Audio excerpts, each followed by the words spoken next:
All right, good morning. For Senate Appropriations Committee on March 29th, 8 a.m., Senator Guru. Here. Okay. Senator Hicks. Excused. Thank you. Senator Kinski. Here. Senator Steinmetz. Chairman Perkins. Here. You have a quorum. Thank you.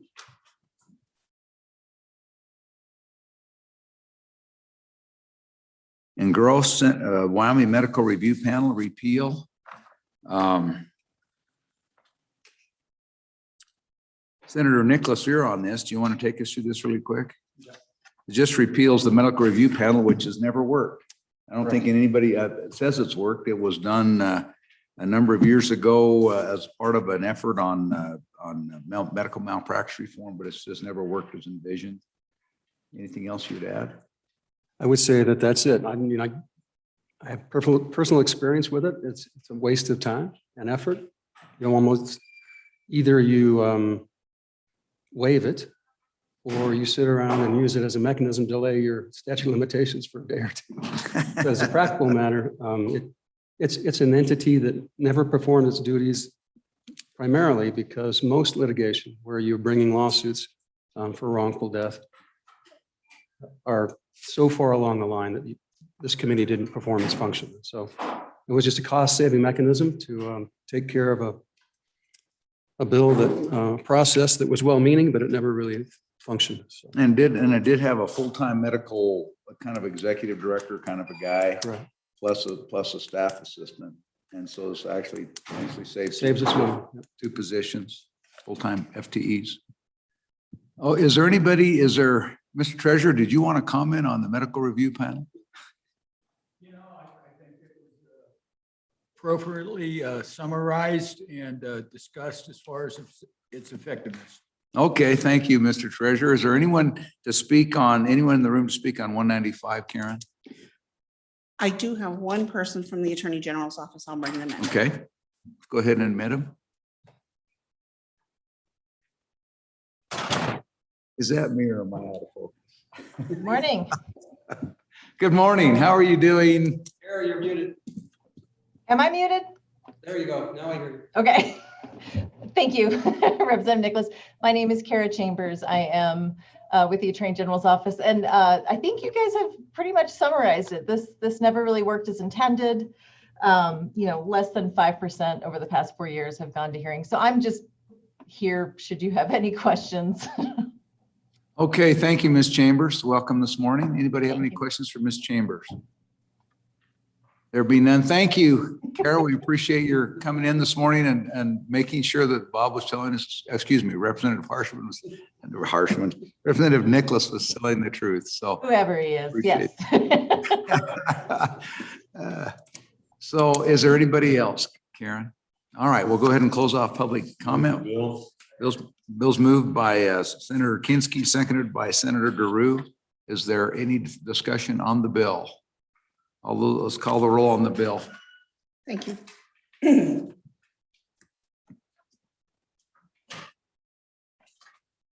For House Bill 195, Senator Guru. Aye. Senator Hicks. Aye. Senator Kinski. Aye. Senator Steinmetz left a proxy vote. Excuse, she left. Did she leave a? She left a proxy Great, vote. thank aye. you. And Chairman Perkins. Aye. 5 ayes. So Senator Hicks, you're listed as the first senator on this bill. I think that means I'm curious on. Well, I don't know unless of course I am, Senator Nethercott is, you are, and Senator Steinmetz is. I think we get her done. We'll get her done. All right, thank you. Next bill for our consideration this morning is House Bill 244, Wyoming Investment Administration. House Appropriations Committee. Senator Nicholas, you want to take us through the bill? I'd be happy to. So, ladies and gentlemen, those folks that don't recall, I'm on here. So, in the latter part of the fall, the Capital Finance broke down the they had two working group committees, one kind of looking on investment return and reserve accounts, and then another working group dealing with the possibility of evaluating the governance structures within the treasurer's office and the investment funds folks, as well as the middle office and back office of the state treasurer's office. And so a draft bill was put together, and then that draft bill was circulated to the members of the IFC. I believe we had two members of the IFC who will testify on this here today. Don Opatrny, I think, is on the line, as well as Ken Lay. And they're kind of the lead folks on the IFC in terms of kind of organization and then moving things forward. So this bill basically evolved over the course of the last, really between December and January. It was, CapFin then did not have the opportunity to re-meet and have any further discussions on it. So it was adopted up by the House Appropriations Committee just to have the vehicle to bring this on. And so I can just quickly walk you through the bill, but it's actually pretty study. First things it does is it provides for a study. It makes legislative findings of the need for the study. It outlines some of the issues that may be addressed in the studies. And it provides for staffing and assistance to move the study forward through the assistance of the IFC.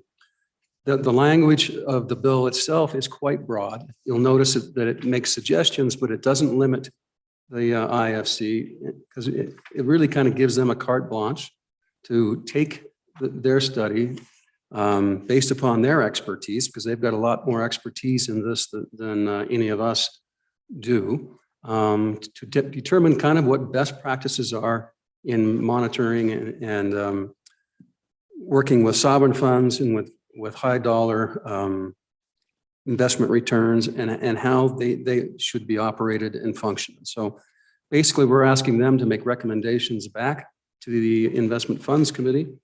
And if there are such things that we can come to some agreement for statutory changes next fall, then depending on what the reports are, depending on what the inputs are from the Treasurer's Office and from IFC and SLIB, we're just this kind of one more step forward into the structure, and particularly in the Treasurer's Office. This study also is going to look at their systems, their back office and their middle office on what is appropriate staffing and what they need in terms to, for example, on their internal investing, what type of systems are needed and what the costs of those systems are, so that they can do real time and have sufficient amounts of online, on-time trading and the auditing of that process and what those best practices are. So in a nutshell, that's what this bill does.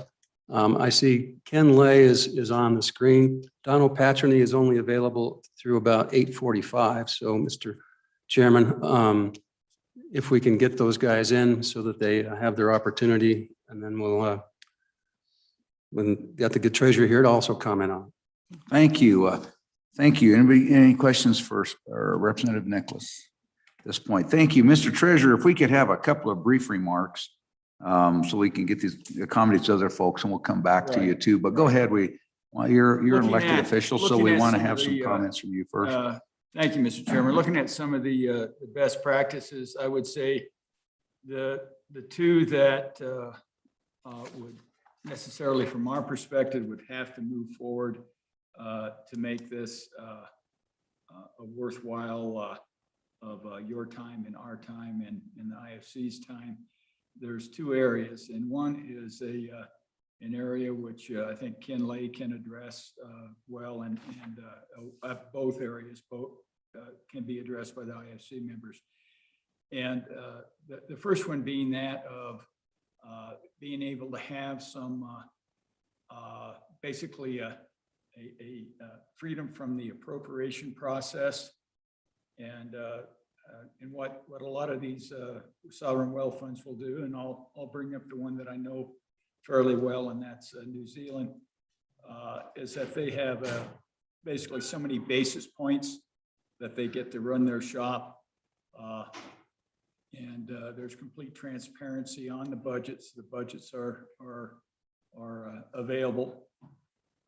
And I think that's important to have that transparency. Senator Guru? I'll try to get a little bit closer. Is that better? Okay, you can hear me now. When it echoes, it's right. Okay. All right. So what New Zealand does is they started out, I think, with 115 basis points when they first started.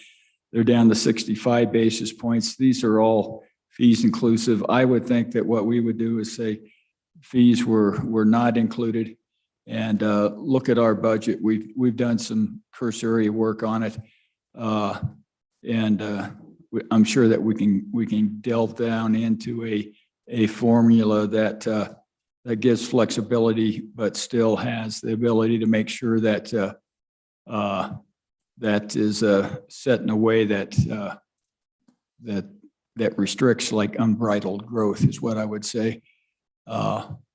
And so those are some things. That the other one is on HR, Mr. Chairman, and in these models, I think HR is unrestricted only to the amount of the budget. So you can figure out what kind of people you want, how you're going to pay them. And essentially you may have some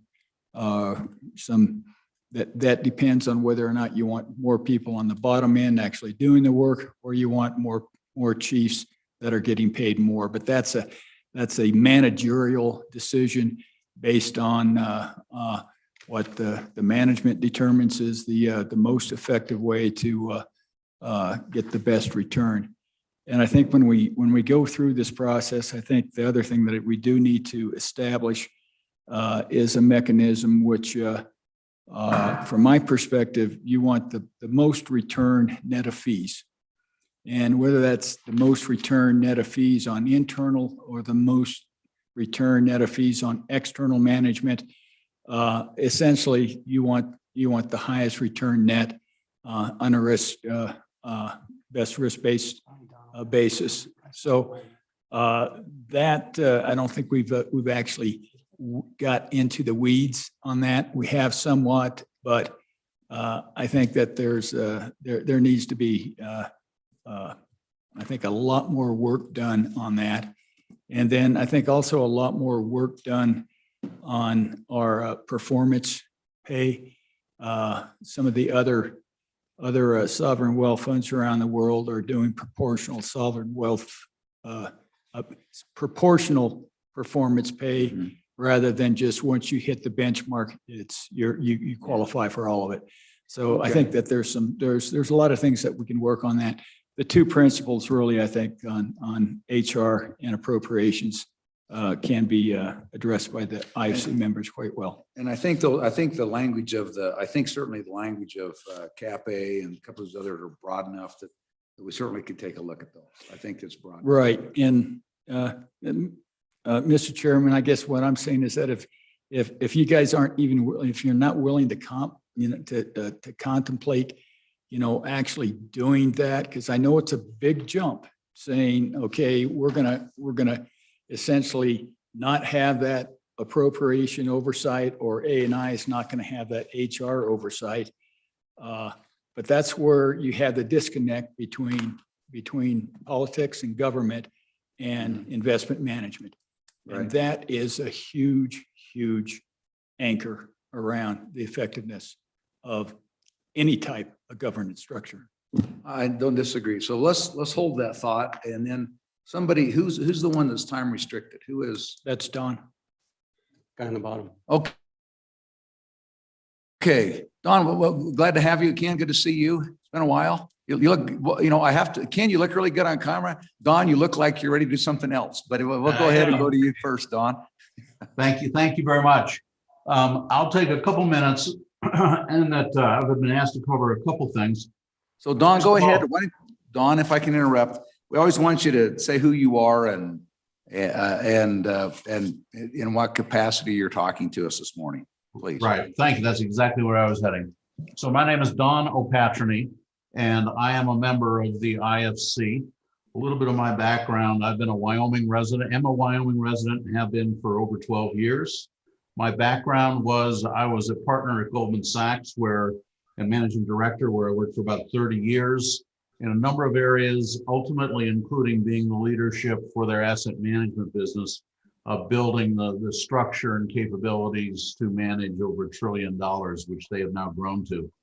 Today, I'm very active in investing, amongst other things, and I apologize for my constraint, but I am on the board of the multi-asset board for BlackRock, which is the largest asset management firm in the world, currently at 8.6 trillion. And I chair what's referred to as the Performance Oversight Committee, which oversees, in a sense, how well the funds are doing and why and things like that. I'm also active in a lot of other endowments. Amongst them includes Cornell University, where I was vice chair and chair of the investment committee, which is now roughly 9 billion. I'm currently chair of the investment committee for the Arizona Community Foundation and the Jackson Hole Community Foundation. So really a breadth of sizes and styles of investment. More recently, I was also on the investment committee for the Mellon Foundation. So very active in this space. The comments that I would make to this group in regards to Bill 244 are the key to successful management of funds like this consists of really 4 general objectives. One is longevity, which is to say that we're long-term investors. We're not really bouncing from day to day in terms of markets and objectives. Secondly is consistency. It's really important that we take a long-term view and work steadily and steadfastly towards those particular objectives as we proceed. Third is transparency. It's very important that the process and things that we take are visible to those that are involved and interested. And then last but not least is meeting the interests of the client. In this particular case are clearly the state of Wyoming. I would comment that the workings of the state investment activities already have developed very substantially. Since the IFC was first formulated and we became involved, if you look back to being a group originally that was just reviewing funds in which the state might invest, to a much more proactive involvement, ranging from the whole allocation process to risk management, to analysis of the results, to assisting with the staffing, and ultimately increasingly on the infrastructure in terms of administration, accounting, and operations. So this bill to some extent is the next step in what has been a steady progression. I would comment that the IFC has been very active during the process of the formulation of the bill. There have been a number of drafts which have gone around, a number of conversations, including more formal conversations during scheduled IFC sessions. All of those drafts have drawn various comments. I would not pretend to say that everyone is of an identical view. The IFC consists of a group of a variety of experiences, but the important thing is I think we also listen to one another's experience. And so we think that that will be very, very constructive. And all of the members of the IFC, I think, are willing, if not quite excited, to have this opportunity to be active in the process, developing a plan to bring forward for approval. Ultimately, our objectives are really to be helpful to the objectives of the state. And if we're successful in building this out in the correct fashion over the coming years, we will see an enhancement of the investment processes, which will enhance performance and, very importantly, performance relative to risk. Risk all too often is not mentioned in these kind of discussions, but anytime someone tells you their performance without telling you how much risk they've taken, they're only giving you half the set of information. So that will be a very important thing to put in place. Secondly is the whole administrative and operational aspect. The state has lagged in that particular regard, has a number of issues, And that is very sophisticated and becoming more sophisticated daily. And so how that should be addressed and internalized within the state is quite important. And then I would say last but not least is very important of how communications and authority will ultimately run to the state. But those communications are extremely, extremely important. The objective here, and I think it is within our grasp, is really to create a class organization in service of the state's objectives. We are examining a number of blue chip sovereigns and foundations and endowments. This is a well-worn path. And I would also comment that one of the elements of my career, both at Goldman and now in this type of capacity, is I am frequently asked to come into investment committees to affect change, to how things might be improved. And I would tell you that this kind of exercise is an extremely healthy exercise.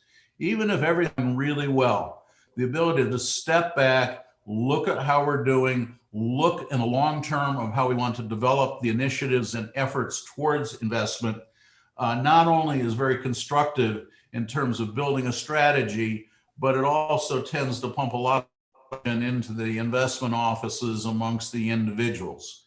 And I would be remiss in not mentioning that in the final analysis, the other very important aspect of this is the individuals who work within the investment office and the related administrative activities. The recruiting, training, and development of these people is extremely important. Ultimately, we will be successful because we hire young people who grow to become outstanding professionals at what they do. And that comes back to my initial comment. To accomplish that, you really need to have longevity, consistency, and transparency. So I would stop my comments there. I'm happy to respond to any questions, or if Ken wants to go, and then we can respond mutually, however you would prefer. Thank you. I think that's an excellent idea. I want to be respectful of your time, Don and Ken. Both. Why don't we go ahead and Ken, if you got, why don't you? I apologize. That's We on can't me. hear on the video. Thank you. That's on me. I just said thank you, Don. We appreciate that. When we appreciate your service. I think I think your idea is very good. Why don't we go ahead and take Ken's comments? He can amplify or takes a little bit further, or however else he wants to say. And then maybe if we have questions, between the two of you, we can get the answers. Maybe that'll save us a little bit of time. So Ken, welcome. Why don't you go ahead and take your turn? Okay, thank you very much, Mr. Chairman and members of the committee. I'd had a long career in finance, but in a very different world, I think, than Don. I was in the World Bank for just about 30 years, and then joined a number of my former colleagues who had established an asset management firm that is currently managing assets for endowments and foundations, for pension funds and so forth, all institutional. But during the time at the World Bank, and this segues into the conversation today, but in the time at the World Bank, we had experienced a tremendous evolution in the asset management activities among the member countries of the institution, because after the Asian crisis, they began to build very significant sovereign reserves. And it became evident that there was a rapidly evolving best practice that we had sought to facilitate during that period. And there were a lot of lessons that had come out of that. So that's the basic. And I was at the time running the treasury of the World Bank, and one of the parts of our business was the investment management function for the bank. Its own reserves, which at the time were I guess in total probably 50 billion, and then we had ended up with about 40 sovereign wealth fund clients and central bank clients for another 100 or so, not getting up to the trillions, but it was a very interesting part of the work at the time. And I think what I could not agree more with Don that whatever solutions one comes to on these things. And I think, as he commented, longevity, that is having that long horizon. The consistency, transparency, and then of course, on top of it all, the interests of the client, all of that, I could not agree more. And I think the process that 244 embodies would be, I think, the next step in what we have been trying to do, which is a very, again, a long-term consistent approach to moving the state to a point that it's going to meet best practice in these areas. And I think, there are elements I think we've all, in these extensive discussions that we've had in the IFC, I think there is a commonality in our understanding about the basics that we need to establish. I think it's clear that any of the really successful institutions have got organization and management structures that lets the investment professionals and their operations colleagues, whether it's in the day-to-day transaction operations, accounting, compliance, all of that, to function independently and consistently with industry best practice. So I think that's a key element. We're very interested. In order for that to work, you have to have, for the business that you're establishing, a revenue and expense model that's going to support the technology and the staffing that you need to accomplish this. So I think that's a second piece. There is, and then I think within what I always call the authorizing environment, and in the state, of course, that includes the legislature and SLIB and the IFC and so forth. But there needs to be clarity in respect of the role of each of those in both sides of the business, in investment management, whether it's establishing risk tolerance and performance expectations and monitoring that, or in the oversight of the very, very important underlying activities that we mentioned, the operations and accounting and so forth. But clarity in what the roles are. And then again, I think with respect to reporting, and particularly in a public context, accuracy, transparency, and consistency in the reporting. Communication, I think, it had been evident in a number of settings that communication with the public is very important in order to ensure that there is as broad an understanding of what the state's investments are designed to achieve and how they're being managed as possible, in order to establish, to be able to maintain that long-term perspective and everything. So that's where to get to that, as Don said, I think we've made a huge amount of progress in this over the past number of years. I think what 244, what I think will do, and I think it's very important that the legislature in effect mandates this systematic work now during the interim to get this to come back with recommendations within the Wyoming context on the structure that we think is best going to achieve what Don was describing and what I was just mentioning with respect to the institutional arrangements. So for all those reasons, I felt like this was going to be an excellent opportunity to really bring us to that stage where the state is really then can be consistent with best practice in this area. But let me stop there, and I think, Don, you've got just a few more minutes. We can get some. Yeah, we want to be respectful of Don's time. So, Don, do you have anything to add, or do you want to? If we have a few questions, would you like us to take those now, or Don, you're the one who's pleased to respond to any questions. Okay, thank you. Questions, members, Mr. Vice President. Mr. Chairman, Don, real quick, What's your expectations of a time frame to walk through to implement some of this, the build out and, developing the recruiting and the training, so we get to that longevity and that consistency and the transparency that you talked about? What do you envision as a time frame that's a reasonable to accomplish this? 6 months, 2 years, 3 years? What are we looking at? My response would be, once we do the study and the analysis, and I'm assuming it's all approved, obviously we would embark upon that immediately.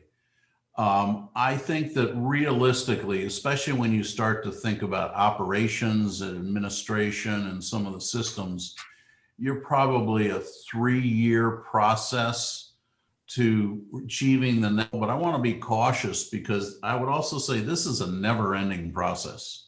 Right. Of constantly trying to improve and work.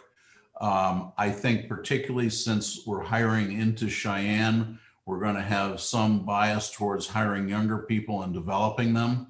And those careers for people to really become, from being taught to contributing significantly, is realistically a 5-ish year kind of horizon.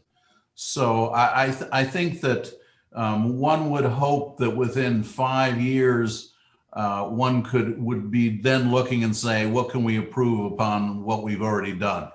But I think that's a realistic horizon. Some aspects will be faster, some slower. But I think that's a course. Maybe I'll ask if Ken would agree with that. So, Mr. Chairman, follow up. Sure, go ahead, Mr. Vice President. Yeah, Don, just to follow up that. So if we look at that 3 to 5 year horizon, what's the expectation then that we're going to see performance? Is it going to lag a year or 2 or 3 years behind the build out and the development? What would be the normal? I wouldn't describe it as lagging. I think you're looking to try to get to where you're optimized in that period. So I think probably in 3 years, we would feel that we're fully benefiting in the investment process. And perhaps I can give you an illustration of one comment.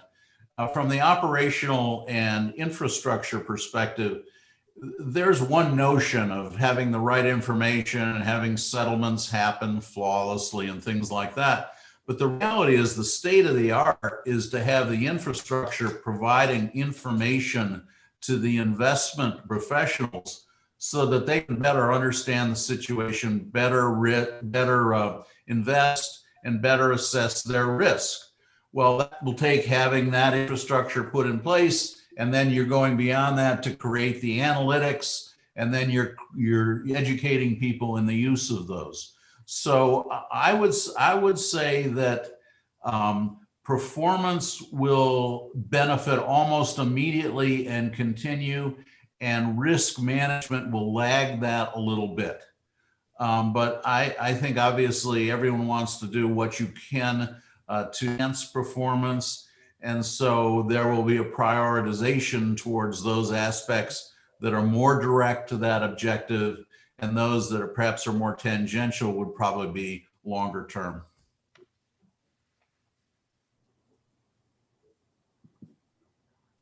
So Ken, did you want to weigh in on either of those questions? Yeah, let me on the second part of it, which I think is obviously very important. I honestly think that if we can get the structure, the clarity and the structure and consistency with what is best practice out there. And this is it, in that sense, it isn't rocket science. There are lots of good examples. I think that will help accelerate implementation and bringing this aboard. If we begin the process and are able to put in place a few folks with the relevant experience, and then give them the flexibility to do their job and to recruit the colleagues they need and so forth. And that, by the way, includes both internal recruiting from some of the very capable team members we have already on operations, accounting, and investments. And it also would include, going ahead with further external recruiting. I think that will help accelerate this because Don's not unreasonable at all in suggesting that there's going to be a phase-in period that could be out there. But I think the more clarity we get when this study is finished and among all the stakeholders, the faster that can happen.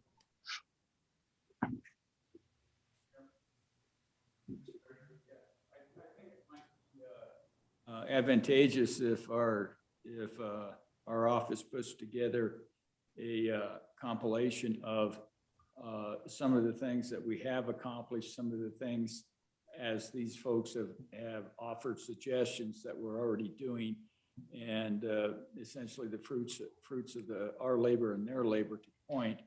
And so because what we did just this last week is we hired a seasoned professional from ADIA to head the fixed income. And that seasoned professional, we believe by the time that he terms out in about 8 years, that the young people that we have underneath him in that asset class are going to be able to take over that lead in fixed income. So we're doing exactly as Don suggested today, and we do have some expert people within all these different areas. And so I think that we can show how the best practices in areas are being implemented, and then look at that. I think will move the process along quite a lot. But we are checking a lot of the boxes that are already been talked about today. Right, thank you. I don't think, and I think we would hope you have an improvement process, and this would be at least initially a bit of an outline or plan. Just a minute, I'm going to ask a question before we lose Dawn too, if I can. And so, but observation about what you said. I mean, that's the way I took it. This is a continuous process. I mean, you start this, there'll be some back and forth as it goes through. There'll be adjustments made as you go along. And in fact, there'll be a little bit of a closed loop. It'll always be this closed loop of improvement. So one of my questions, and I think one of the big things that I would like to have somebody answer here, and then we'll go to Senator Drew for his question. And that is, do we have, or do we anticipate that we would see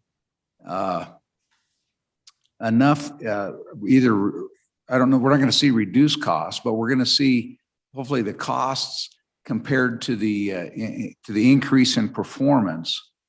And we look at that, do you see, or do you foresee, or would you expect that there would be sufficient economies of scale or other efficiencies or other improvements in performance that ultimately that there's a sufficient cost benefit to moving this direction, as opposed to just turning this over and kind of reversing course and going back to where it used to be, where we had most of this managed and we just kind of managed our managers. And so I'm just looking for your thoughts about how that all fits in, and if ultimately this is the better model or the best practice model to move in this direction when you consider the size of the funds that we have.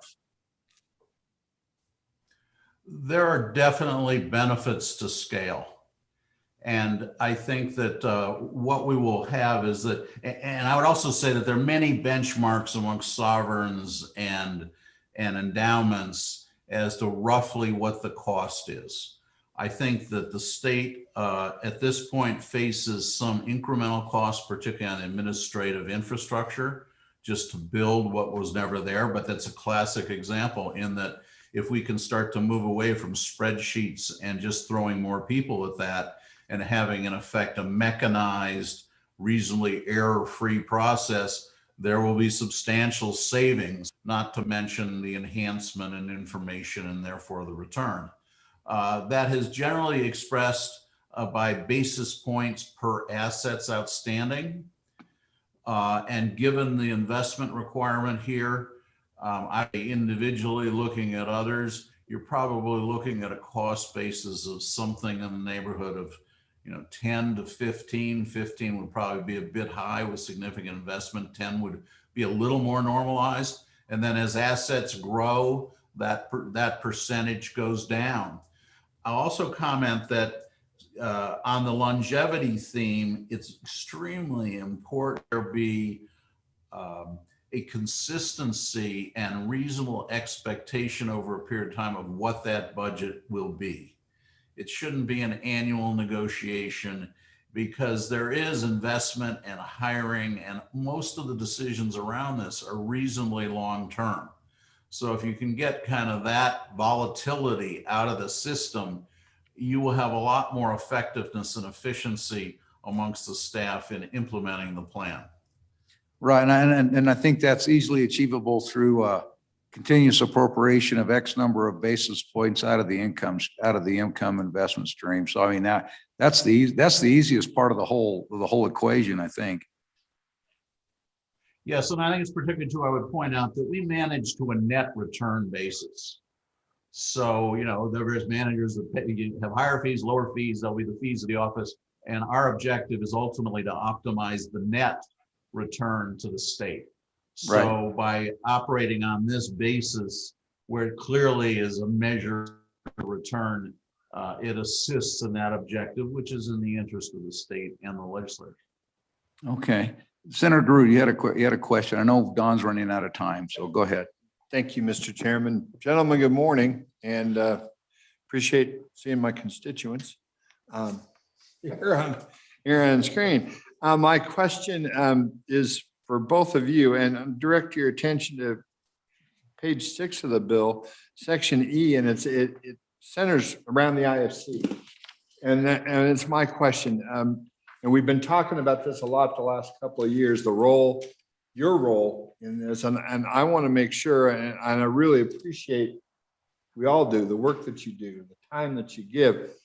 And the question that I've got is, as I read that, I want to make sure that we're not putting too much on your plate, that the role is in a long-term view of the IFC, that this is a role you feel comfortable with, a role that you feel, I see how we're going to get to the other pieces of this bill with the SLIB, with all the other constitutional duties that we have, but I'm just kind of keying on the IFC for a second before you go, and just get your thoughts on that section and the reporting requirements and how you guys all feel about it.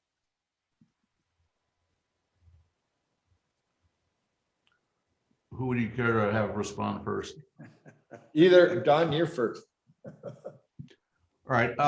Well, my comment would be that what is being requested of the IFC, first of all, I believe all the IFC members have indicated that they would be quite pleased to continue to serve, recognizing they're still developing. My other comment would be on a longer term basis, these kind of requirements are not unusual and they would not be atypical of the role, whether endowment or in sovereign.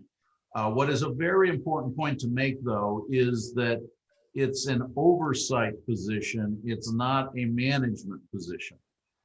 There's a little bit of the old saying about being on a board means eyes on and fingers off. So there'll be additional time spent, obviously, on the study. It's important that the group have a variety of experiences that can be helpful to the state and the investment office and the treasurer. But it, once again, an oversight and directive and to some extent supervisory role. It's not having the IFC members actually going in and doing the investment management or the operational activities themselves. So I think it's in that context, this role is very acceptable. Yeah, I just would add to that, if I may, Mr. Chairman. I agree with Don exactly on that. I think we can think about two phases in this. There is the work that we would do to pull together this study that we're talking about specifically here. And then as part of that, I think part of that robust discussion is going to be what will be the specifics of the future role of the IFC or its equivalent in whatever approach emerges from whatever options emerge from this work. So I think there we can take into account a lot of the different experiences that that different groups have had with oversight or advisory boards. Thank you, Mr. Chairman. Thanks, gentlemen. Any other questions for either Don or Ken? Thank you very much. We appreciate your time. We appreciate your service and being so generous with it. Thank you so much. Any Thank you parting for all comments that or you do for the thoughts? state. No, we thank you for all your efforts and consideration. Thank you.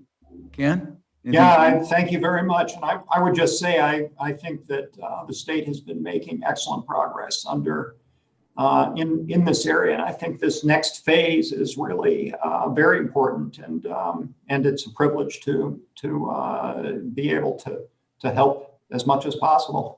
So thank you all. Okay, thank you. Is there anyone else for public comment on this bill? Karen? No, sir, I don't have anyone in the virtual waiting room. Okay, thank you. And Mr. Treasurer, looking at this, I'm assuming all of this, I mean, it's also,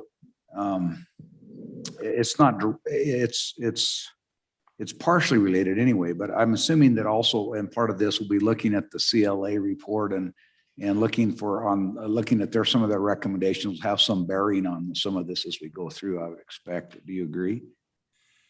You know, I think some of the recommendations CLA put forth are interesting. There's some of them that resulted in some of our vendors having some heartburn, and necessarily that's something we would probably do in executive session.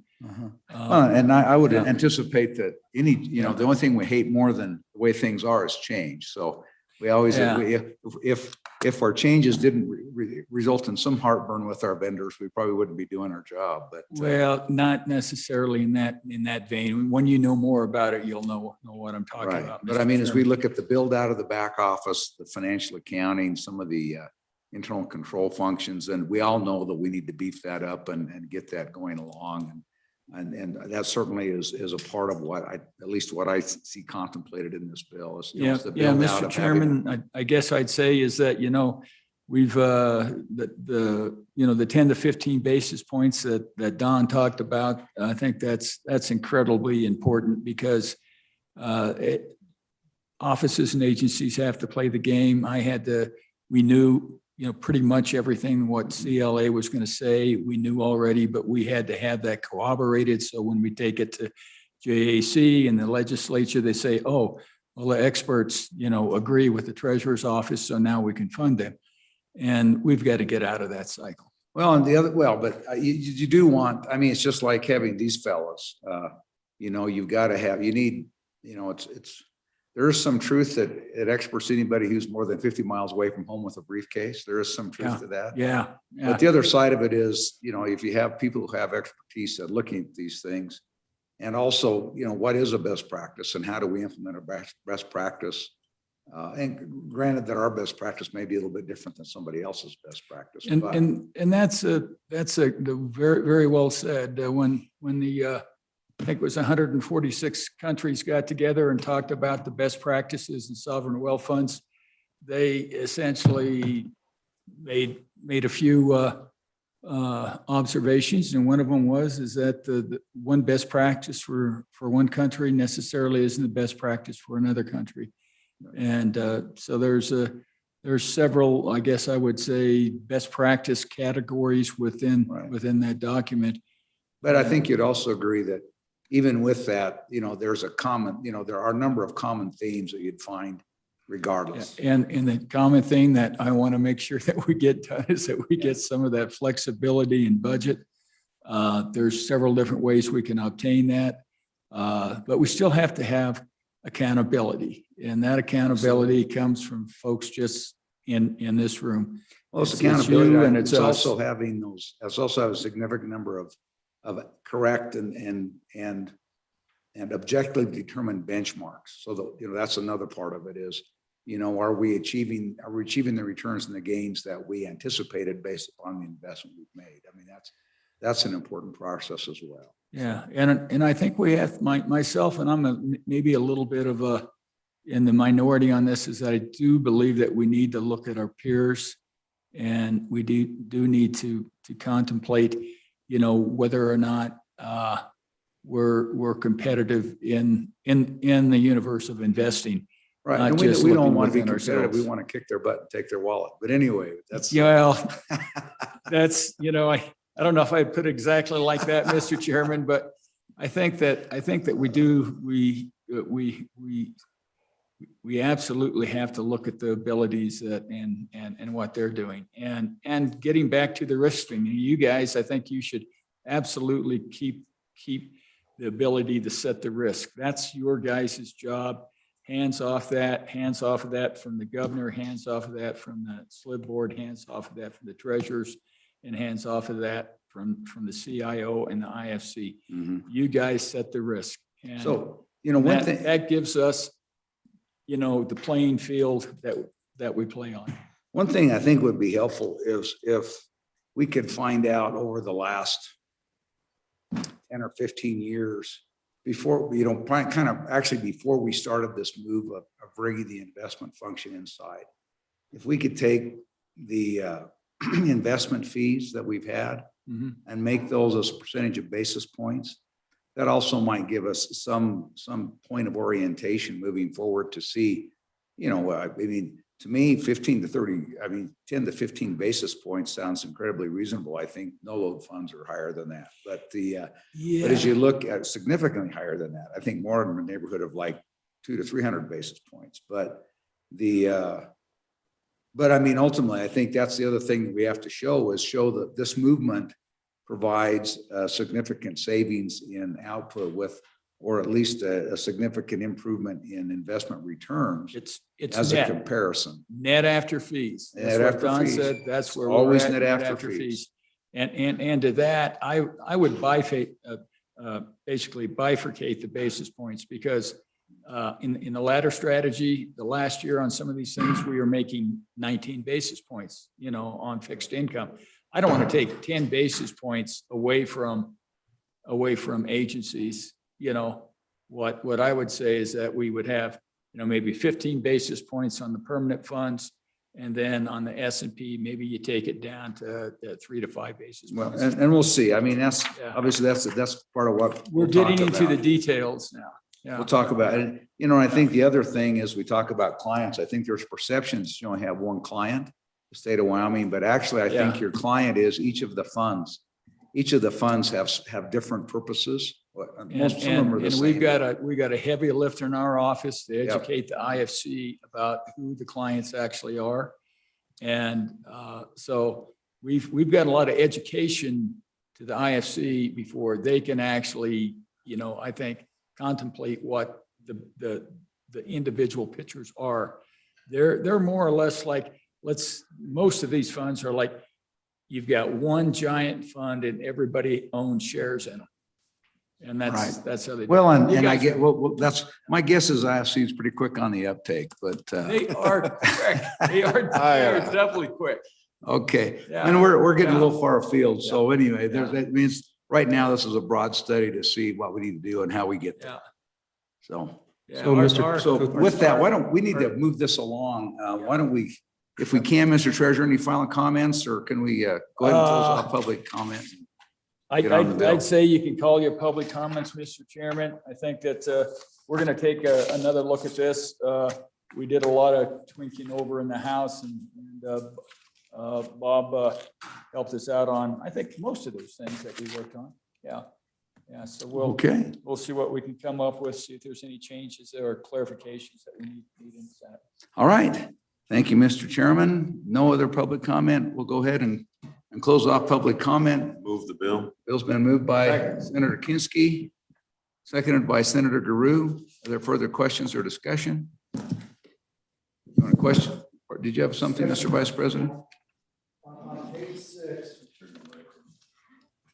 On page 6, we get down to line 12, starting at the end of the new sentence. The Legislative Service Office shall provide assistance to the IFC as requested by the committee, which that's the Investment Funds Committee, as approved by the Management Council of the Legislature. And And at some point, I think we need to insert through the LSO provides those services through the CAP-FIN committee. My concern is the way this is structured now, LSO could be providing direct service without any input of any committee, and we'll lose institutional knowledge. I don't think that's the intent. So I want to see if we can bring in the concept that the LSO services are provided through the CAP-FIN committee to keep the CAP Finance committee involved in that process.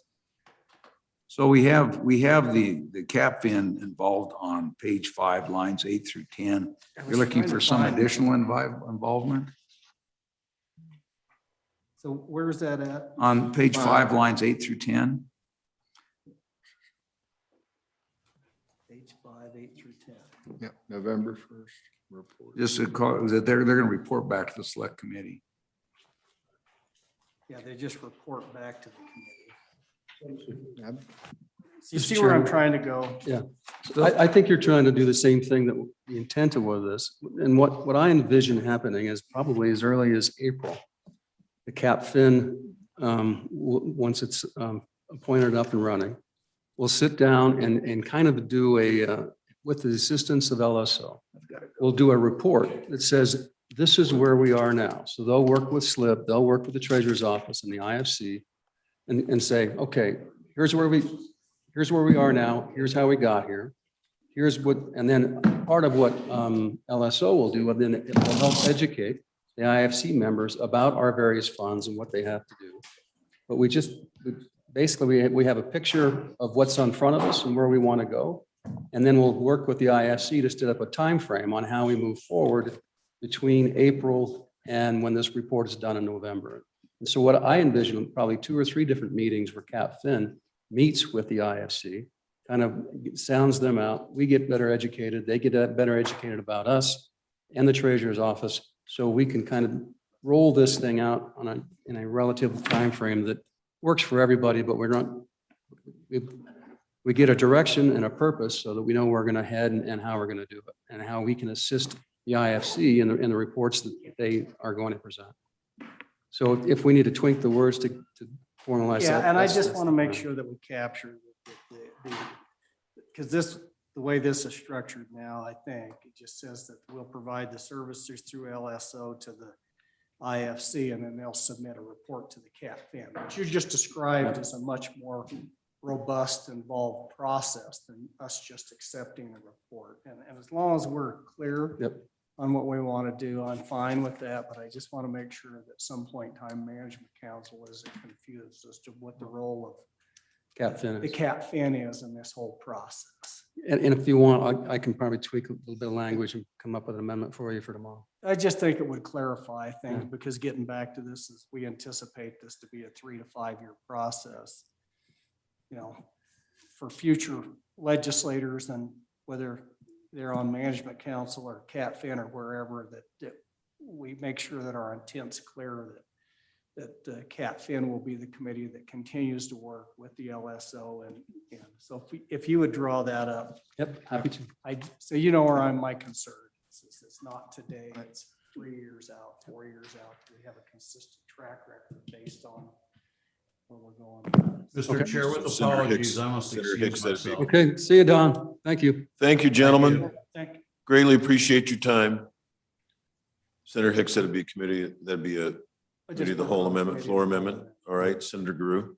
Yeah, I agree. And while it says on page 5 on the next line, the select committee shall introduce legislation regarding the study and the report. It does, when you read that in and of itself, it does kind of sound like, well, the CAP-FIN committee does Yeah, that, and then we're done. Yeah. And I think that's where the good senator's getting at is that we see this as an ongoing process and that CAP-FIN has that ongoing role to play. So that's, I too would like to see that somehow. So you've got 2 sponsors for your Senate floor amendment representative. In fact, yeah, Sounds good. it's a 2 bipartisan co-sponsors. backup thing. Yeah. Okay, I'll have it to you shortly. Further discussion from the committee?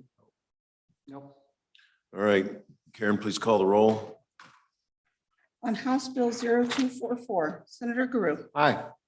Senator Hicks. Aye. Senator Steinmetz did not leave a vote. Do you wish to leave that open or excused? I think we want to get this out on the floor. Thank you. Senator Perkins left an aye vote. Vice Chairman Kinsky, Aye. 4 ayes, 1 excused. All right, that motion passes. Thank you, Mr. Treasurer. Thank you for being here. Thank you, Representative Nicholas. The next matter for our consideration is House Bill 263, and I understand from Chairman Perkins that we're going to lay this back. SF 118 is making its way through the House, and So we've finalized 118, so we'll be, and it's been approved. As soon as we have the enrolled act put together, we'll be ready to set up a conference committee. What we'll do is take 263 and just probably lay it back indefinitely. okay, Because what the bill does now is 118 is the way that you crafted it. And then we took 263 and basically attached it to the bottom half. And we correlated it so they link up and they make sense together. So you guys should be getting that sometime today. thank you. Senator Guru. So just a quick question. So this 263 lays on the back half of 118. So the parts about 118 and the first couple, page 2 and 3 about the All the same. rental identical. stuff and all that assistance stuff is still Yeah, there. it takes the 20 million and the 18 million, leaves it just the same way. And then it has a little bit of additional language on the COVID dollars after the 118. Essentially, it takes it all and it says that it will be dealt with in a special session. And if there is no special session, then as of a certain date, the governor moves forward with the remaining of those funds. And then it also says that on the new ARP dollars, that those will be appropriated by the legislature in a special session. And if we don't take action by September 1, the governor can move forward with it. Thank you, Mr. Chair. Thank you. Next matter for our consideration is House Bill 127, Public Health Amendments. And we have Speaker Barlow here. Welcome, sir. Tell us a little bit about HB 127, Public Health Amendments. Be glad to. Thank you, members of the committee. My apologies. Thank you, members of the committee, Mr. Vice Chairman. So I guess we don't have to wonder why we're having bills like this. So I won't go into the background. I have one bill on the House side that came from the Senate side. We had at least 4 bills on our side. This is the one that came out of committee that goes forth. This bill differs from many of the others as it tries to segregate the diseased or exposed population and orders that they may be under from a healthy population. And so, and I think that's critical to having a different approach should we go through this another time. So it's probably just easiest to walk through the bill quickly. All the bills had some kind of time limit in them. Let me interrupt you for just a moment. Are we the committee of origin on this bill? Because I'm not seeing an appropriation. All right, thank you. I'm sorry, Mr. Speaker. Go ahead. No, thank you, Mr. Chairman. So top of page 2, probably the most important or some of the most important salient factors are line 2 to line 3. This applies to folks that are not under quarantine or isolation. That's where that segregation is between people who are diseased or exposed to disease and those that are healthy. And we've had this discussion in our public discourse and even political discourse in the last years is why are we restricting the movements and the activities of healthy people? So this is where I believe there's something to be had here. So then you go down to line 6. And so this would allow a public health officer to give an initial order not longer than 10 days to an entire populace. After that, it becomes a political consideration for the healthy population. The diseased population, the exposed population, i.e. exposed to disease, that remains a public health issue. But that's the segregation that I'm trying to facilitate with this. So then you go down to line 11, majority of the Board of County Commissioners. You go down to line 16, the majority of the governing body of a municipality. You go down to line 22, the majority vote of the governing body of a health district. As you know, there are health districts in our state which are a mashup, a combination of multiple jurisdictions. But I don't think them in themselves, because they are not an elected body, they should have that kind of broad authority beyond the 10 days. So I took it, my belief was I took it back to the governing bodies individually that are participating in that health district. So that's fundamentally that part. Now in the House was the lines on page 3, lines 4 through 12. These were amendments in the House. And these were just concerns that people had about,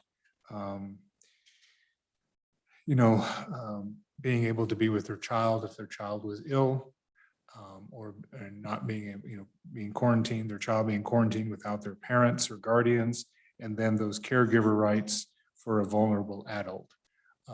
Apparently, there were some instances of that in the state where their child was ill and they couldn't. Parent was at least potentially denied access to their child. So certainly I'm not trying to, infringe upon someone's caregiver or parental rights. And so this was added in the House as an amendment. And, excuse me, basically the whole page, because I apologize, the definitions were added to at the bottom of page 3. Top of page 4, Mr. Chairman, if you'd like me to continue. Page 4, the middle section, this 92103. This talks about the state health officer and who has the appointing authority.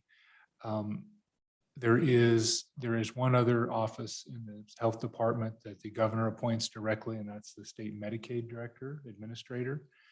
And I would argue that's probably a function of federal requirement, but so be it. So I just basically emulated that with this language that the director. Now, there was an amendment on the House side to require Senate confirmation, and that I would put towards point Romanet little I.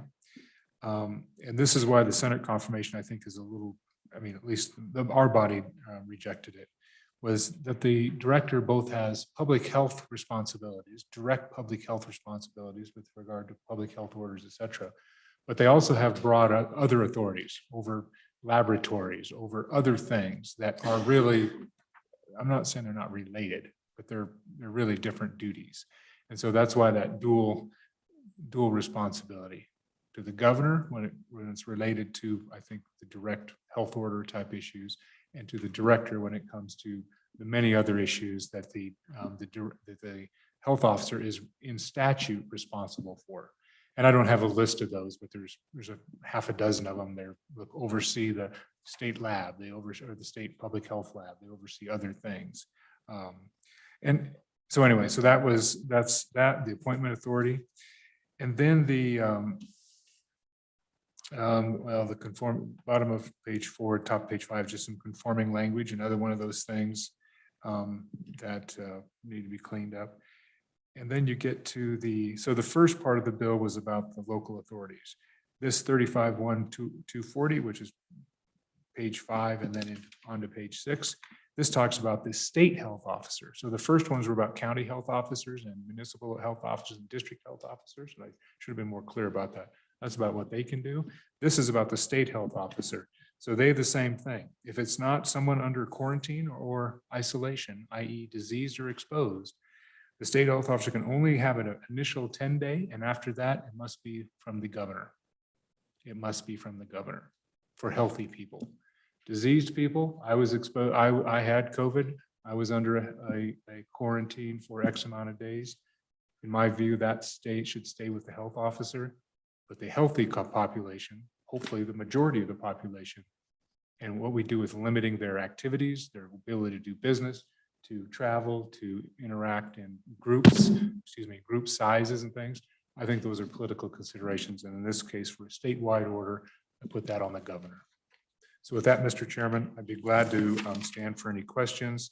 You see the effective date, and the last thing, the repealer, just so you know, on page 6, In current statute, there's an allowance that the director of the Department of Health could also be the state health officer, and that has actually occurred several times in the past. And it was just, we just felt it was cleaner just to segregate it. If we were going to make one a political and one a healthcare responsibility, that we just get rid of that allowance in current statute.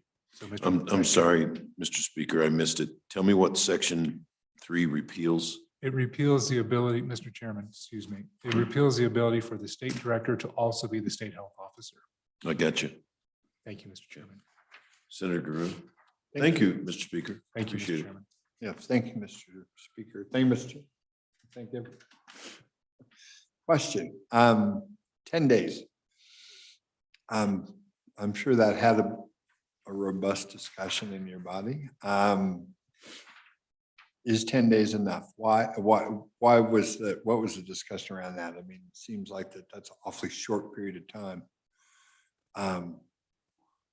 Just your thoughts. Mr. Chairman. Please. So actually, there was very little discussion around the 10 days. And the bill, the options that are put forth in I think we're now at 7 bills that were dealt with some kind of public health orders, were from 10 to 60 days. The Senate file that came over is at 60 days. This was 10. I tend to lean toward the short end because, as I said, this is not about diseased people. The 10 days does not apply to diseased individuals. It applies to the healthy population.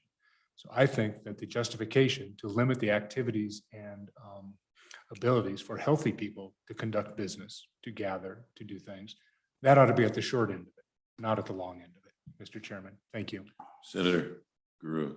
Leads me right to my next question. That differentiation between in a pandemic, between the disease population, the healthy population, and who's at risk in the second to becoming part of the first. How that, I guess that's the other part of my, the first part of my question about this bill is just, as far as a health officer saying, standing up in front of the community saying, yes, there's, 12 people out of a community of 5,000 that is diseased at this moment, but, the entire population's at risk. So for these 10 days, I want you to do X. Is that how you contemplate this bill? Or, can he not do that, or she do that? Mr. Chairman, Please. I do believe that under current law, obviously, and that's part of the angst about where we are, is the state health officer has very broad authority over all people, diseased, exposed, and completely unexposed. Folks that may never have the opportunity to be exposed. And I think that what I'm trying to get to with this is keep public health with the folks that are diseased or exposed, and leave after 10 days, leave the vulnerable populations, leave all those other populations to the political considerations. Look, there's no question that COVID-19 was novel. That's why we don't know. There's other things, but there are diseases that we know very well. Smallpox. There are diseases we've dealt with before in history that could come back. And in fact, some parts of the US, they are having reemergence of diseases because of low vaccination rates, et cetera. But still limiting the ability of healthy populations to do their business, to me, that's a political consideration, I'm not saying it doesn't have a nexus. And I'm not saying that the politicians, if you will, the governing bodies, or the governor in this case of this bill, aren't getting advice from those folks. But really, when you limit commerce, shut down businesses, all those things, those have big implications that I think are beyond just flat out health officers should be able to do this. That's at least how I approached it, Mr. Chairman. Thank you. Thank you. Anything further, Senator Guru? No, Senator Hicks? Yeah, Mr. Speaker, if we go to page 4, line 15,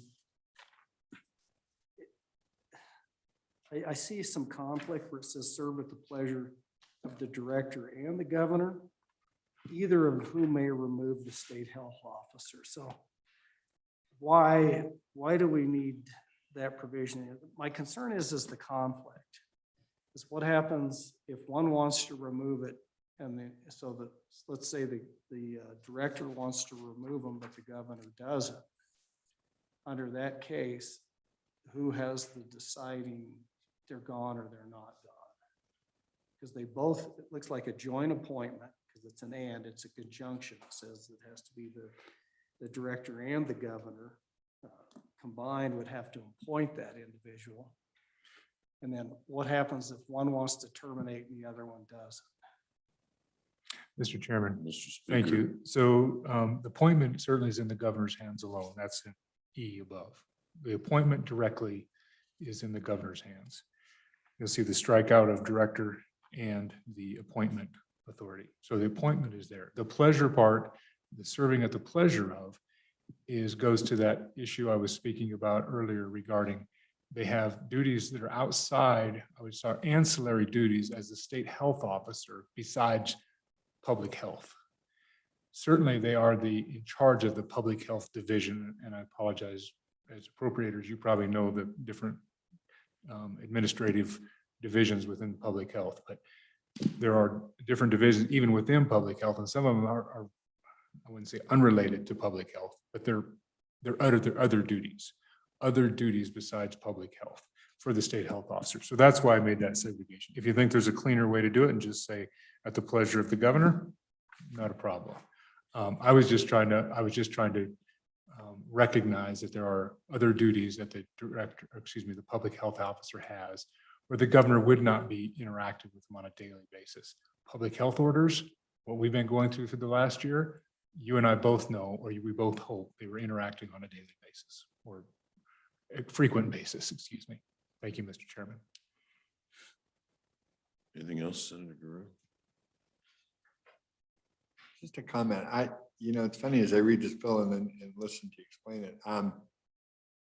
It's really funny to get more comfortable with the 10 days, only because at the 10-day mark, I think the public officials will be more apt to listen more closely to the medical professionals than after 30 days when they've been bombarded by all sorts of other inputs. So I find it, I don't know, maybe that, maybe that's of course the way you intended it all along, but I just think it has some merit. I don't know. Just a comment. Thank you. Mr. Speaker, I've got a few questions for you. The first is on page 4, line 10, existing statute says the health officer shall be a physician licensed in Wyoming. But as you know, public health is a very narrow specialty. Do we offer generous reciprocity so that in an emergency, if you had to appoint somebody who is not licensed in Wyoming, do we have generous physician reciprocity where we could recognize that person and their credentials right away and meet the requirements of the statute? Mr. Chairman, that I would have to go look at the medical licensing board, Title 33, but I do know, I am confident that under a state of emergency or under a declared state of emergency by the governor, many things kick in, including the ability to allow folks that are not licensed in Wyoming to practice in Wyoming under that emergency declaration. Okay. I'd have to find the references for you, Mr. Chairman, but I'm confident that there's other places, and we've put this in, I'm confident about it because we've done this with other practices in recent years. That in an emergency, there's a lot more latitude with the medical licensing board to bring people in under those circumstances. Okay. So, Mr. Chairman, I would say yes, but I apologize, I can't give you the direct citations. But Title 33, I believe between Title 33 and Title 35, there's a nexus between emergency declarations and the ability for those boards to license people very post haste. Thank you, Mr. Chairman. So, Mr. Speaker, if LSO can share whatever memo they put together for you with me, it'd be helpful on the floor, I think. Just on that question. Then the other question, again, it's on state law. As I understand it currently, I believe the state health officer can override all the local health officers because Dr. Harris would say, okay, local officers, local boards, you can make your own decisions, provided I clear it first. And I presume she had statutory authority for that. I'm not questioning her, but I think the code says that they've actually got priority. And I wonder if there shouldn't be some, is it your intention that the governing body of the municipality, the county commissioners, or the political subdivision that's a member of a district health department can act without concurrence from the state health officer? And if so, should there be reference to that in here? Mr. Chairman, so under current statute, any health officer can act independently, but they all, if they believe the circumstances require it. But when there is a state emergency, the way I read the statute, and I don't have the reference in front of me, is when there's a state order, then they're all should be acting in synchrony. There should be synchronous, but a local health officer can act independently, and it's just a notification to the state. The opposite happens if the state puts out something, then the locals, are supposed to abide by it, are supposed to. At least that's the statutory structure that I would understand. And I can get you the reference. I'll get the reference for the state health officer.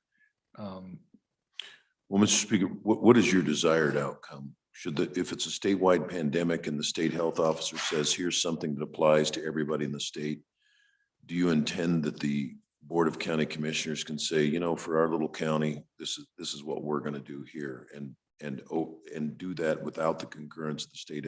Is that your desired outcome? Mr. Chairman, I think that's what this does. And that's the difference between diseased and exposed people and healthy people. That's where that segregation, I believe, occurs, is that the state health officer through that single power of the state, and then distributed through the local and district health officers. I think there ought to be uniformity with diseased and exposed people. I don't have any problem with different localities deciding how to handle healthy people differently. And that's why the governor is involved in the statewide. Now, so the good question goes, does the governor have, do we have enough understanding about the governor's authority and how that passes down? That may be an open question. But whether it's a local or the governor for healthy people, restricting, going back to that language, under individuals not under isolation or a quarantine order, those remain the sole authority, I believe, of a public health officer. But things that are designed for healthy people, maybe that should be in here. Prevent the transmission of pandemic within the healthy population. I did not put that in here, and I didn't for my own purpose. But if it needed to be added, I think that would make sense, or could make sense. Well, Mr. Speaker, we can always backtrack to LSO because there's so many statutes that are not contained in here. I just want to make sure your intention is for any order that impacts healthy people, for instance. No church service can have more than 20% capacity. And that's issued by the state health officer in a statewide pandemic. Your intention is that the Board of County Commissioners could say, in our county, go ahead and have church, and does not require the concurrence of the state health officer. That's your intended outcome. Mr. Chairman, yes. Okay. And then help me. Mr. Chairman, after that initial 10 days. 10 days, that puts everybody on notice. But after that, I believe that it's a political decision. Okay. Thank you, Mr. Chairman. My apologies. No, that's fine. And then finally, because you spent more time in this space than I have, is the director ever a licensed physician, or are they always just an administrator that's not a Mr. Chairman, there are two recent instances where the director was also the state health officer. One was a former member of the House of Representatives, who had previously been, and one was Dr. Sherrard. Dr. Milieu and Dr. Sherrard were both the director and the state health officer at different times during their tenure. So imagine a scenario where the governor or the director lacks confidence in the state health officer. They dismiss the state health officer, and the governor would like to appoint the physician director as acting state health officer. If we enact Section 3, that won't be possible, because as my notes say that what you're repealing there is a provision that says the director can be the state health officer. Mr. Chairman, you are correct, and the repealer wasn't important. I was just trying to help make the distinction that there are duties outside of public health that the state health officer also has. So I wasn't trying to link them, but to remove section 3, to repeal section 3, if you will, is not detrimental to the bill. I was just trying to help make that distinction and draw that line for the body, but it's not integral to the bill by any means, Mr. Chairman. And then finally, I was going to ask how this would interface with Senate File 80, but it looks like that question's moved. It hasn't moved since it came over on the 10th. So Senate File 80. So Senate File 80 is actually very similar to 3 bills that were rejected on our side. So I can send it to committee, and I mean, the presiding officer, I can send it to committee. I visited with the sponsor of that bill, and I've said, if this bill doesn't advance, I'll bring his up. And so we're at that point. And leadership has had this discussion about, trying to economize each other's time with duplicate or with similar issues multiple times. And so, but I mean, we can talk about some of the merits and things about other bills and other approaches, but I'll stick with this bill for now, and we'll deal with those later. that's fine. Thank you, Mr. Chairman. But it failed on the floor, getting legislative involvement after a certain period of time, or did it fail in committee? Mr. Chairman, this was the only bill that made it out of committee, and I sent 4 different bills, public health bills, to committee, 3 of which had legislative involvement. No, 2 of which had legislative involvement. This one, and I don't recall the details of the other one, but 2 of them had legislature approval of orders in them. I do know that. Okay. And our committee took all 4 bills up, worked them. I can't tell you I know what the outcome is. This is the one that made it to the floor. I can't tell you the discussion. So, Mr. Chairman, thank you. So then just to recap, Mr. Speaker, because if those other bills are not going anywhere, this is the horse to ride. And I just want to make sure that in a state emergency, a physician who's not licensed in Wyoming could be appointed as the state health officer. And that your understanding and mine is correct, that if this bill is enacted, after 10 days, the Board of County Commissioners could override a statewide health officer's order. And if we don't have to amend the bill, I don't want to. I just want to make sure I'm speaking accurately for purposes of floor debate. Go ahead, Mr. Speaker. So, Mr. Chairman, I think there's still an open question about the authority of the governor, or not the authority, the governor in a health order for healthy persons. So the overriding of a local jurisdiction, certainly it's my intent that's available to them. I still think there's an open question about, and I didn't try to address everything in this bill. Quite honestly, our public health statutes need help. Yeah. I mean, our public health statutes, Mr. Chairman, with all due respect, are 1920, 1910, 1920, because we were dealing with. Well, there's some that are smallpox. from territorial state. Yes, sir. Absolutely. So, but certainly is my intention that political decisions get made by elected officials, healthcare decisions, health disease issues get made by public health folks. And if there's a better way to structure it, I'm certainly open to suggestions. Thank you, Mr. Well, so, Mr. Speaker, all I want is if LSO says, well, when you consider all the statutes as a whole, if this bill is enacted as it is, it means after 10 days, the Board of County Commissioners, as respect to any orders that impact healthy individuals, the county commissioners could say, we're going to have a different rule for in X county without the concurrence of the state health officer. That is what I hear is your intended outcome, and that's what I would like to see enacted. And so if we need to amend it, I just want to know. So thank you, Mr. Speaker, and appreciate your work on the bill. Anything else? Karen, do we have anybody in the waiting room? Mr. Chairman, we have Stephen Johansen from the Department of Health. And then I also have Jim Willix. Okay. Let's start with Stefan, and then we'll go to Mr. Willett. Good morning, Mr. Chairman, members of the committee. Stephen Johansen with the Department of Health. I will keep my comments very brief. We do not have a position on this bill. We have worked with sponsors of many of these public health bills to answer questions about public health authorities, both state and local, that are currently in statute. That's mostly what I'm here for today. If the committee has any questions. Mr. Chairman, if I may, I did want to provide a little bit of a statutory citation since you had potentially directed LSO to answer a few questions. In terms of orders issued by county health officers or local health officers, I did want to clarify that 35.1.227 does enumerate that the county health officers act under the direction and supervision of the state health officer.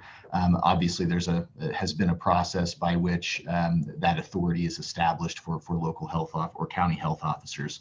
In terms of quarantine orders, things of that nature, it's similar but a little bit different in 35.4.104, where if a county health officer issues things like quarantine orders, the state health officer at the state level does have the ability to review and essentially modify or revoke. I think the term in statute is abrogate, to Speaker Barlow's point about some of the archaic nature of these statutes. Just wanted to mention those two things, Mr. Chairman, that the county health officers do in most of these cases have some direct or indirect supervision or connection to the state health officer. But largely with this bill, the department does not have major concerns, just a few questions about things that would or would not apply within some of these sections. But having said that, Mr. Chairman, happy to stand for any questions the committee might have. Stefan, do you have any insights on the theoretical situation if the state health officer position were empty and the qualified candidate desired by the governor was not licensed in Wyoming but licensed in another state under a state of emergency? Could that person serve, notwithstanding the clear language of the statute that says shall be licensed in Wyoming as a physician under 92103? Mr. Chairman, that's a good question. I would certainly want to confer with the Board of Medicine on that. I don't foresee that being a major issue, as I do think licensure in Wyoming can and does happen often very quickly, especially if needed on an emergency basis with various reciprocities with other states. But would certainly want to get the Board of Medicine's opinion on that, and I'm happy to do that. But I think in a situation like that, I wouldn't see a major issue, as I believe that could be expedited. If you'd, whatever your research shows, if you could copy Speaker Barlow on that as well, it'd be greatly appreciated. Happy to, Mr. Chairman. Thank you. Anything else for Mr. Johansen, committee? All right. Thank you, Stefan, for being here. Mr. Willett.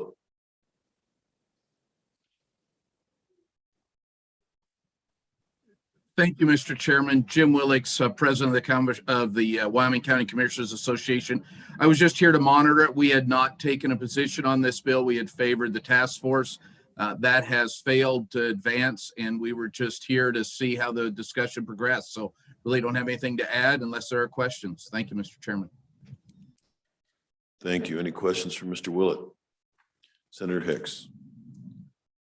Mr. Chairman, Mr. Willis, I'm assuming that your association has had the opportunity to look at both this bill and also the Senate File 80. Is there a preference one over the other, specifically as it relates to the county's level of participation in health orders? Mr. Chairman, Senator Hicks, we had not taken a position on these. What the association did is monitor all of the bills and supported the task force because we kind of wanted to take a holistic view. I think, as has been stated, this is the bill that's advancing the most, and we are pleased to be part of the process when it comes to our level. But I'll be honest, we have not taken a position on any of them outside the task force. So I don't have an answer for you today. We've just been watching them closely. Thank you. Mr. Willix, a question for you. You've heard the discussion with the speaker. Does your association have a view one way or the other as to whether after 10 days as to orders that deal with activities of non-infected individuals, the county commission should be able to issue an order, a modification or their own order that does not require concurrence with the state health officer. Mr. Chairman, what you'll find is a dichotomy of approach to that. We have commissioners that absolutely do not want to get into healthcare discussions because they don't think they have the expertise. And we have commissioners that believe that they should have some say in that. So as I've said before, there were 23 different experiences in this pandemic. I do believe at least letting the commissioners have a say is valuable. It's a local control. And if they choose to implement that choice, they can. I hope they will do it in conversation with their health officers and experts. So I think we're pleased to have that option. How it will be exercised, you will probably find 23 experiences with it. And I think that, though, is the goal of the speaker, is to let local communities have a say. Thank you.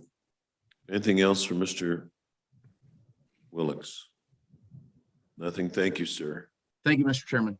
Is that and nobody else, Karen? Do you have anything else, Mr. Speaker, for us?